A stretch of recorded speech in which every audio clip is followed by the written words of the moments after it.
최재성 전 청와대 정무수석 스튜디오에 직접 나오셨습니다. 안녕하십니까? 안녕하세요. 네. 자, 어제 국민의힘 전당대회 이제 결과가 나왔습니다. 어떻게 보셨습니까? 저는 뭐 개인적으로는 네. 여러 곳에서 결선 투표 없을 것이다 이렇게 얘기를 했는데요. 그대로 된 것 같고요. 네. 이유는 뭐 두 가지죠. 룰을 바꿨고 그다음에 사실상 당대표 후보가 윤석열 대통령이거든요. 네. 집권 초기에 국민의힘 당원들 100%로 치러지는 선거에서 당원들이 윤석열 대통령을 예. 외면하기 어려웠다. 예. 그래서 윤석열 대통령에 대한 지지 이런 걸로 나타났기 때문에 과반 이상 득표를 했던 예측된 결과죠.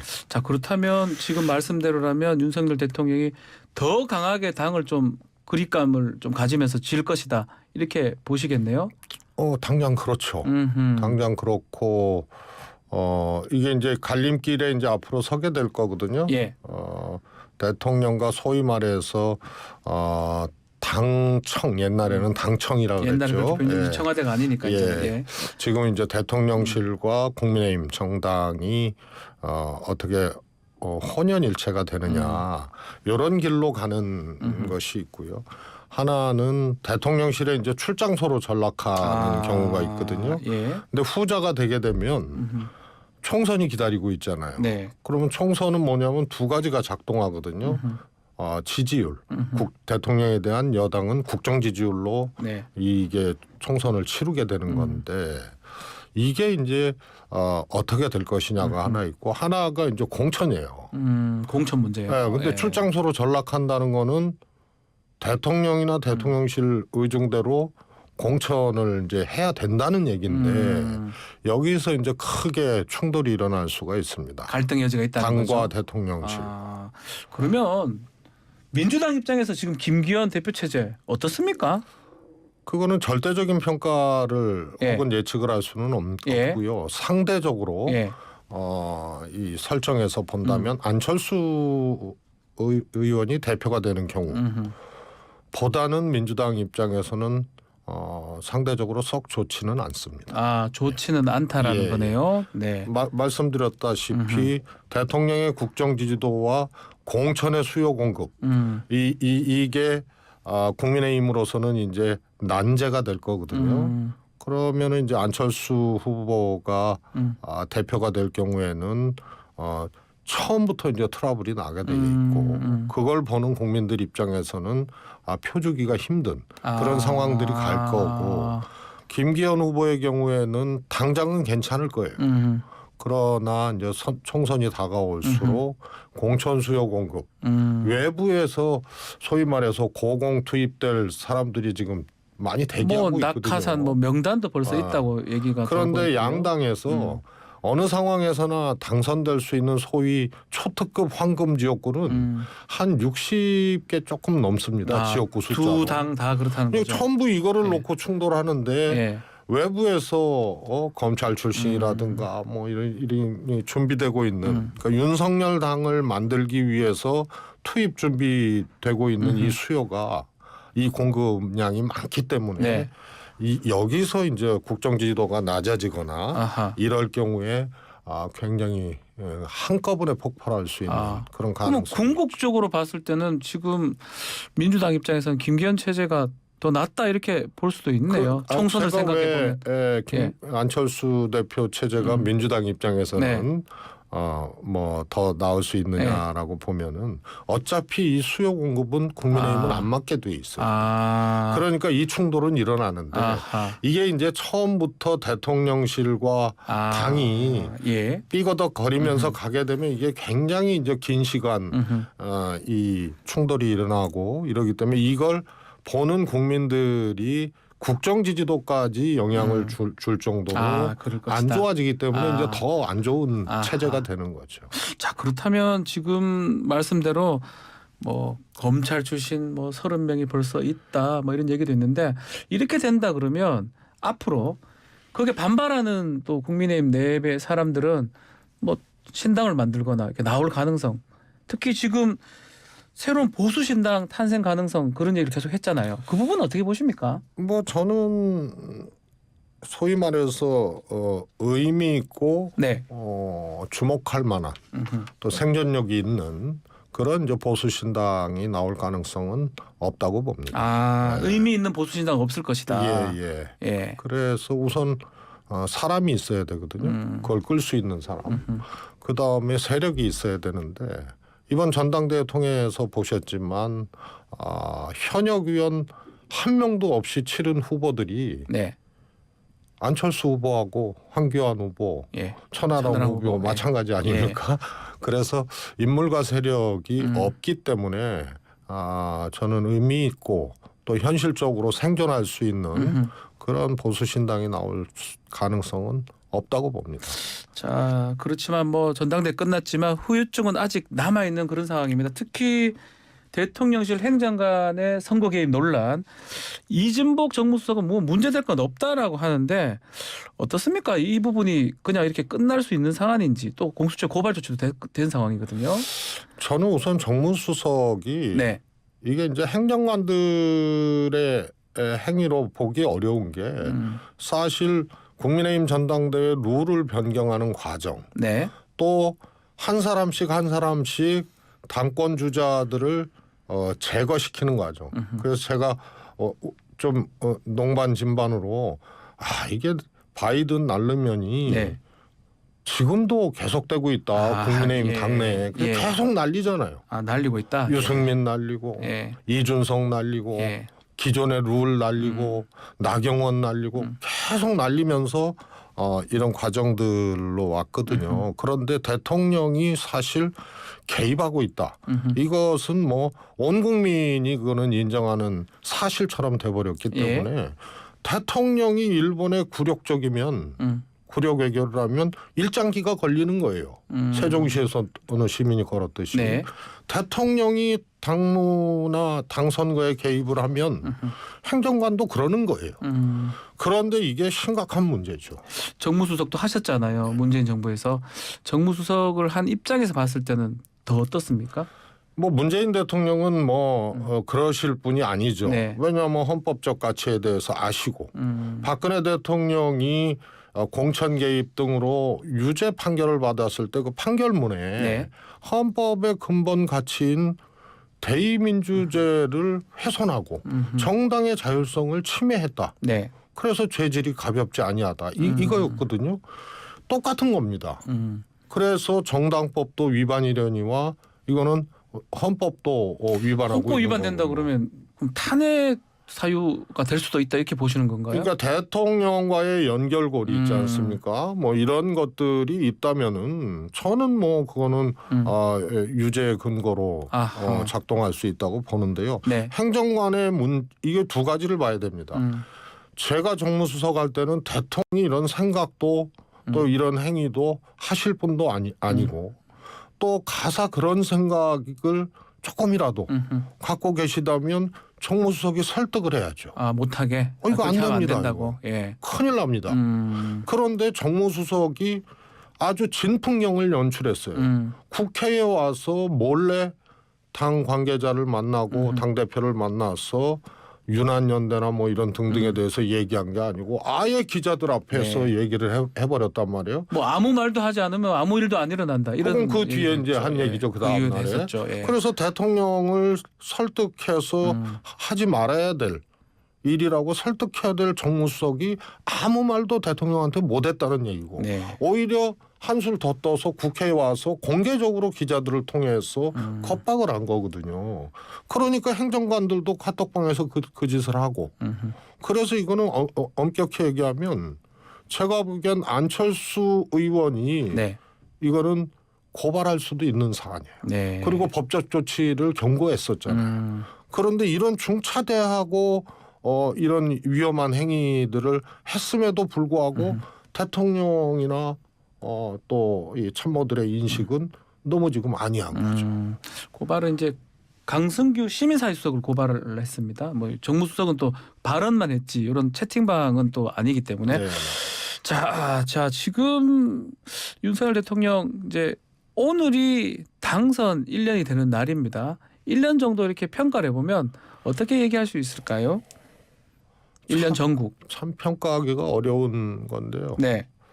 우선 대통령께서 대선의 연장선상으로 국정 운영을 하고 있다는 느낌이 하나 네. 있고요. 그게 이제 소위 말해서 정치 보복이나 또 전 정권에 대한 또 보복이나 뭐 이런 측면들이 있고요. 또 대선 때 황당하게 얘기했던 것들이 대통령 되고 네.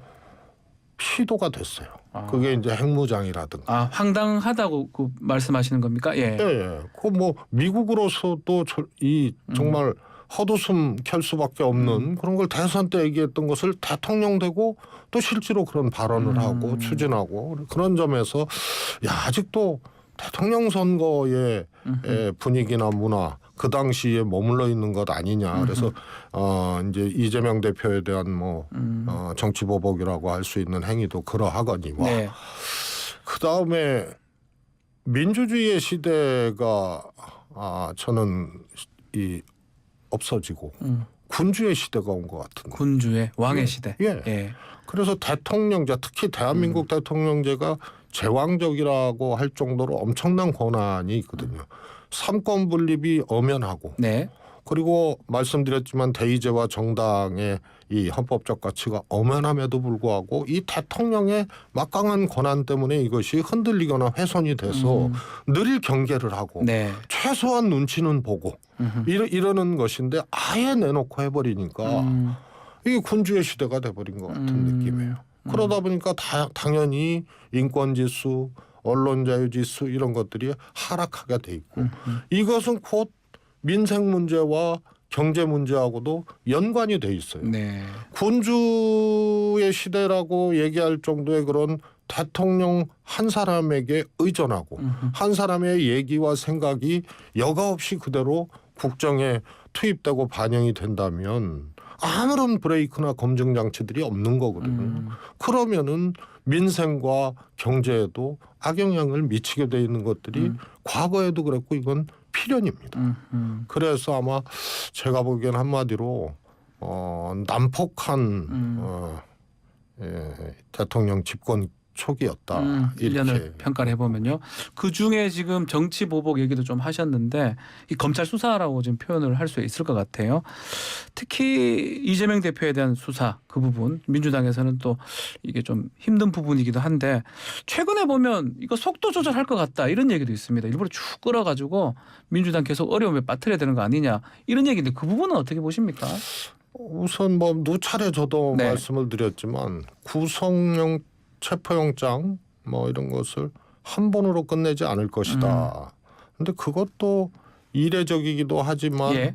그래서 이제 정치적인 수사고 검찰의 정치적 행태다 이렇게 이제 비판을 하는 거거든요. 예. 이런 게 이제 또 민주당을 시험대에 빠뜨리고 그래서 그게 뭐 검찰이 의도를 했든 안 했든 간에 네. 결과적으로 민주당을 흔들게 되는 그러면은 이제 총선하고도 또 영향을 그래서 막강한 검찰권을 가지고 이렇게 먼지털이 산소털이식으로 하고 이것을 구속영장도 살라미로 잘라서 청구하고 그 다음에 번지수도 계속 옮겨가잖아요. 대장동에서 성남 FC 변호사비 대납 이건 흔적도 없이 이제 정황 근거도 없이 연기처럼 사라졌고 네. 그 다음에 또 쌍방울 대북 송금 사건, 뭐 또 네. 위례 뭐 이렇게 번지수 옮겨가면서 굉장히 롱텀으로 이것을 끌고 가는 게 결과적으로는 민주당을 흔들고 총선에 악영향을 주게 되는 정치적인 행위라는 그런 결과론적인 평가를 받을 수밖에 없어요. 그래서 검찰권을 가지고 세상을 움직일 수 있다. 심지어는 조국 사태처럼 대통령의 인사권을 움직일 수 있다. 네. 이런 것이 무소불위 검찰 권력의 이제 문제점이었거든요. 이게 지금 압축적으로 이재명 대표라는 한 사람의 건으로 압축적이고 상징적이고 또 과거 퇴행적으로 그대로 지금 보여지고 있는 것이죠. 자, 그렇다면 이렇게 인식을 국회의원들이 만약 하고 있다면 민주당 의원들이 하고 있다면 이번에 이탈 저렇게 한 38표 최대 뭐 나오고 있는 그 부분은 좀 이해하기 어렵지 않습니까? 이해하기 어렵습니다. 의원님은 그 부분 어떻게 보십니까? 두 가지 측면, 한 세 가지 정도 되겠네요. 네. 우선은 이재호 전 의원님께서 참 그 체포동의안 표결 이후에 네. 한 말씀 하신 게 자기 당 대표를 예. 체포하라고 예. 뭐 등에 칼 꽂는 뭐 이런 가결표를 던지는 이거는 우선은 이제 상식적으로 네. 개탄을 하신 이제 그런 발언인데요. 그 측면이 이제 하나 있고요. 하나는 이게 이제 당장 일어난 일이 아니고 이것도 사실 대선 민주당 경선 과정에서 나왔던 얘기거든요. 사법 리스크라는 말도 민주당 내에서 이재명 대표 반대쪽에 있었던 이 정치인들이 했던 얘기거든요. 그다음에 대선 경선 당시에 대장동 문제나 변호사비 대납 문제나 이런 것을 민주당 내에서 제기를 했어요. 옛날에 박근혜 이명박 대통령 경선 그렇죠. 때 박근혜 측에서 BBK를 먼저 한 거 아니에요. 그래서 여기까지 왔어요. 그런데 대장동하고 변호사비 대납은 완전히 성격이 변했거든요. 대장동은 뇌물수실, 뭐 428억 어떻게 이 뇌물 약속, 이런 거에 정치자금 이런 거에서 세상을 막 떠들썩하게 하더니 지금 배임 정도 다투는 걸로 그렇게 됐고 번지수가 또 성남 FC로 주종목이 바뀌었거든요. 그러면 민주당에 이거를 제기했던 의원들도 주종목이 바뀌어서 자신들이 재선 당시에 대선 경선 당시에 얘기했던 거하고 완전히 성질이 바뀐 거예요. 그런데 지금도 하고 있다. 그것은 대선 경선의 연장선상에서 지금 정치 행위를 하고 있다는 점이 하나 있고 그다음에 하나 그래서 검찰 논리나 행위하고 똑같아지는 거예요. 그러면 민주당의 그 의원들이 이 사건의 성질에 대해서 정확하게 모르고 있는 겁니까? 이런 거죠. 아마 체포영장 내용을 보고 이랬으면 객관적으로 본다면은 이건 말도 안 된다. 이런 것을 다 느꼈을 거예요. 그래서 실제로 반 이재명이었어도 가결표 안 던진 의원들도 꽤 있습니다. 또 있을 것이다. 당연히. 그런데 이게 정치적 감정이 앞선 거죠. 이 객관적인 실체보다. 그게 있고요. 그다음에 세 번째로는 뭐 뼈아픈 대목인데 이재명 대표가 대표에 당선된 이후로 민심을 얻을 수 있는 리더십을 보여주질 못했어요. 그리고 실책을 많이 했어요. 이재명 체제가. 그래서 이것이 사법 리스크를 더 크게 만든 점도 있고 특히 체포동의안 표결 전에 지도부에서 압도적 부결 시키겠다. 그리고 그렇게 다 정리됐다라고 이야기를 하는 것 자체도 과정 관리를 너무 느슨하게 한 것 아니냐. 그래서 심리적으로 나 하나쯤이야 내 감정대로 찍어도 되겠다. 가결표를 찍어도 되겠다. 이런 것을 오히려 유발시킨 게 있어요. 그래서 과정 관리도 조밀하지 않았다. 저는 크게 이 세 가지로 보고 있습니다. 자, 그렇다면 어제 민주당 내 최대 인원 모임인 더미래죠. 어제 이재명 대표 체제 지지한다고 하면서 또 무거운 책임감을 좀 느껴라 이 대표는 그렇게 얘기하는데 혁신에 나서달라고 얘기를 했는데 그 혁신은 어떤 혁신을 말하는 겁니까? 저는 보통 혁신이라 그러면요. 선거에 지고 난 다음에 혁신, 패배자가 된 다음에 혁신은 그냥 구호로서의 혁신만 존재했지 혁신의 성과를 내지를 못했어요. 그래서 사실은 선거 패배하면 아주 그냥 뭐 시나리오처럼 나오잖아요. 혁신이 뛰고 막 대표 물러나고 비대위 만들어지고. 그래서 혁신하는데 지금은 그런 차원의 혁신의 문제가 아니고요. 이미 대표 체제가 있잖아요. 그다음에 사법 리스크라고 통칭되는 이제 엄청난 공격을 단군 이래 최대의 지금 공격을 받고 있는 거거든요. 이 대표가. 그러면은 지금은 국민을 향한 혁신이 필요한 거예요.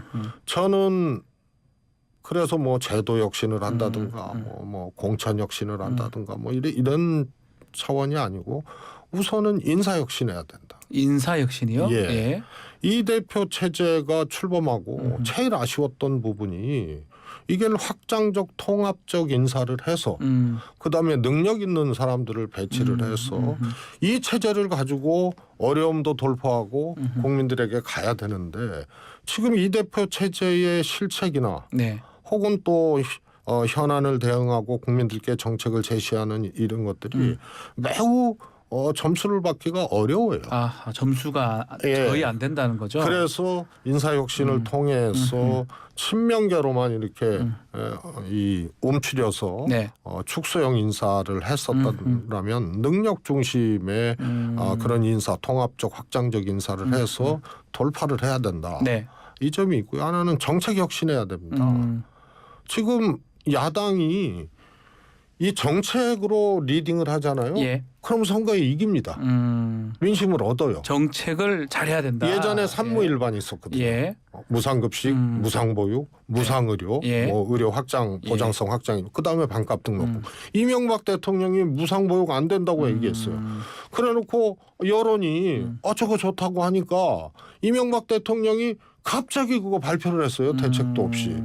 그리고 민주당은 선거에 이겼죠. 네. 지금 민주당이 리딩하는 정책이 없어요. 그게 필요할 것이다. 예, 그래서 저는 인사혁신, 정책혁신이 필요하다.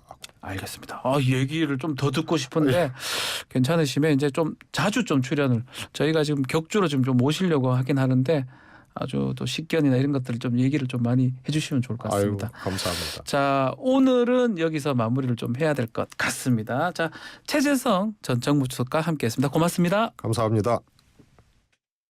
올해도